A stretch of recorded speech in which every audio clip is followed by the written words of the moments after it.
అనసూయ భరద్వాజ్ ఈ అందాల ముద్దుగుమ్మ గురించి ప్రత్యేకంగా చెప్పాల్సిన అవసరం లేదు. న్యూస్ రీడర్గా కెరీర్ ప్రారంభించి ఆ తర్వాత యాంకర్గా మారింది ఈ అమ్మడు. యాంకర్గా ఎన్నో టీవీ షోస్ చేసి ప్రేక్షకులను ఆకట్టుకుంది. ప్రముఖ టీవీ షో జబర్దస్త్ ద్వారా అనసూయ బాగా పాపులర్ అయింది. ఆ తర్వాత సినిమాల్లో నటిస్తూ మంచి క్రేజ్ తెచ్చుకుంది. ఇక సినిమాల్లో నటిస్తూ అలరిస్తోంది. సుకుమార్, రామ్ చరణ్ కాంబినేషన్లో వచ్చిన రంగస్థలం సినిమాతో మంచి క్రేజ్ తెచ్చుకుంది అనసూయ. ఆ తర్వాత వరుస సినిమాల్లో అవకాశాలు అందుకుంది. ఇక ఇప్పుడు టీవీ షోలతో పాటు సినిమాల్లోనూ నటిస్తూ బిజీగా గడుపుతోంది. పెళ్ళై 2 పిల్లల తల్లైనప్పటికీ అందరిలో కుర్ర హీరోయిన్స్తో పోటీ పడుతోంది ఈ ముద్దుగుమ్మ. ఇక సినిమాలు, టీవీ షోలతో పాటు సోషల్ మీడియాలోనూ యాక్టివ్గా ఉంటుంది. రెగ్యులర్గా తన సినిమా అప్డేట్స్తో పాటు పర్సనల్ లైఫ్ విశేషాలను, ఫోటోలను కూడా పంచుకుంటూ ఉంటుంది. అలాగే తనపై నెగటివ్ కామెంట్స్, ట్రోల్స్ చేసే వారిపై కూడా ఫైర్ అవుతూ ఉంటుంది అనసూయ.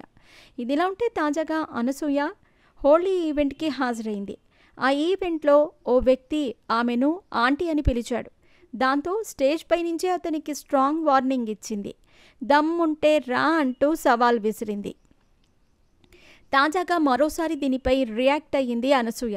సోషల్ మీడియాలో తాజాగా అనసూయ అభిమానులతో ముచ్చటించింది. నెటిజన్స్ అడిగిన ప్రశ్నలకు సమాధానాలు చెప్పింది.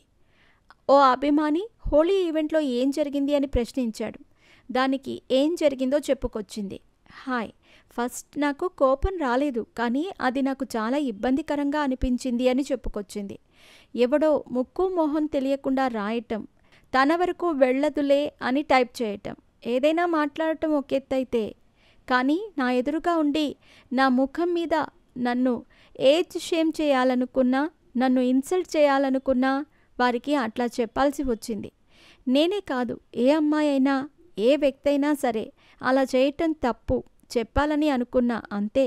పైకి వస్తే ఏం చేసేదానివి అంటే ఏం జరిగేది అనేది నేను ప్లాన్ చేసుకోలేదు. అతను పైకి వస్తే ఏం జరుగుతుందో మీ ఊహకే వదిలేస్తున్నా అంటూ చెప్పుకొచ్చింది.